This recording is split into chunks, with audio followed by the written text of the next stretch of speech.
Hello, this is Phil, and no, I didn't just wake up. Today is Friday the 10th of January. It's 65 degrees out my window, and of course, I'm planning a trip to the Sods.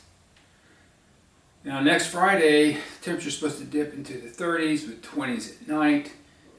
Chance of snow on Saturday, and chance of snow rains mixed on Saturday, and I don't know, a little bit of rain chance on Sunday. We need to prepare for a full-on winter hike. We may have a stream crossing. We'll find out when we get there. I hope not, because we're not going to the north side of the creek. We're staying on Red Creek, and hopefully we'll stay on the right-hand side of the trail. But if we have a crossing, be prepared for that.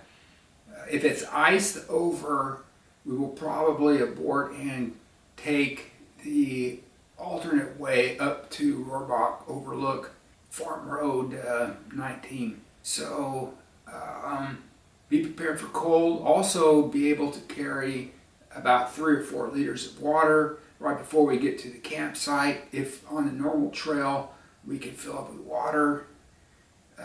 I don't think there's any water at the campsite. The campsite is an overlook.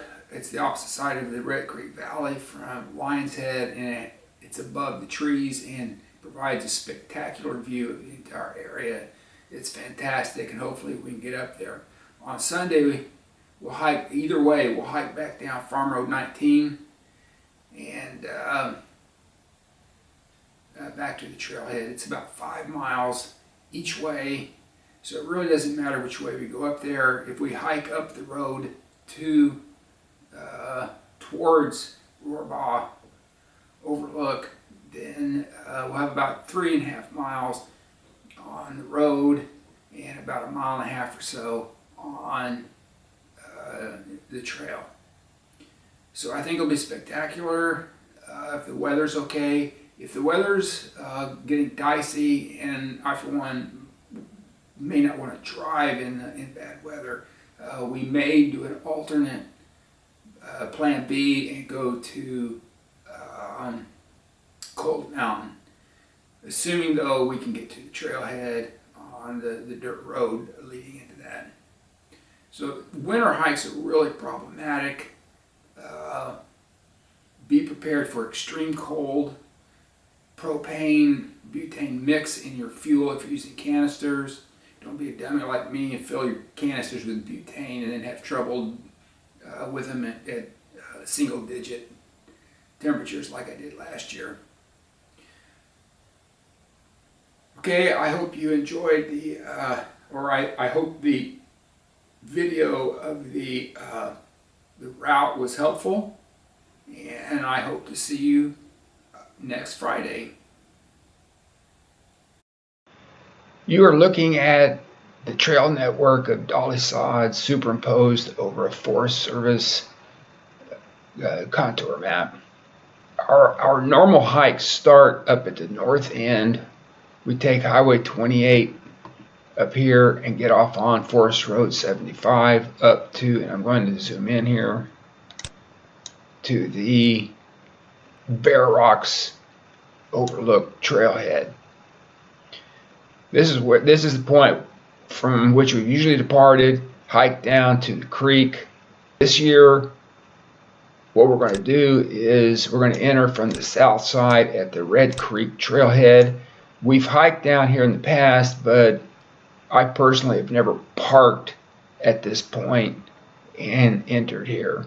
So we're going to drive to Laneville, park at the trailhead, and then get on the Red Creek Trail, which follows the south side of Red Creek.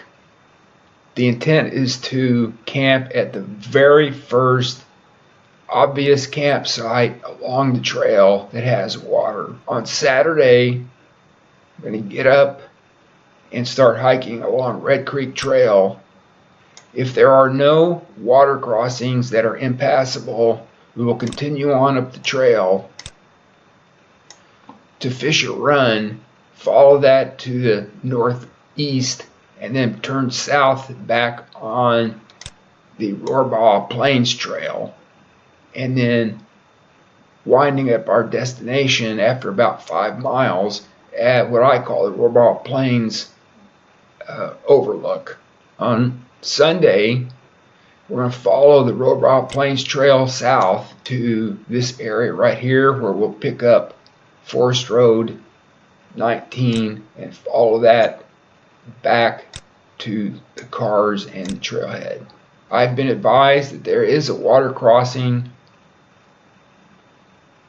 somewhere at the beginning of the hike. There may be a bit of confusion because those parties have been turning north to get up towards Lionhead, and we are not. We are staying on this side. Some of the older maps clearly show a trail that does not cross the creek.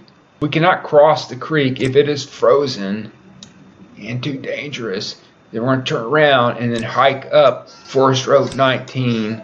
I'm going to zoom out here a little bit and take that up to about here where we'll leave the gravel road and dive into the woods, and it's going to be downhill until we get to the rocks here. The issue here following this route is loading up with water because there's no water at this campsite.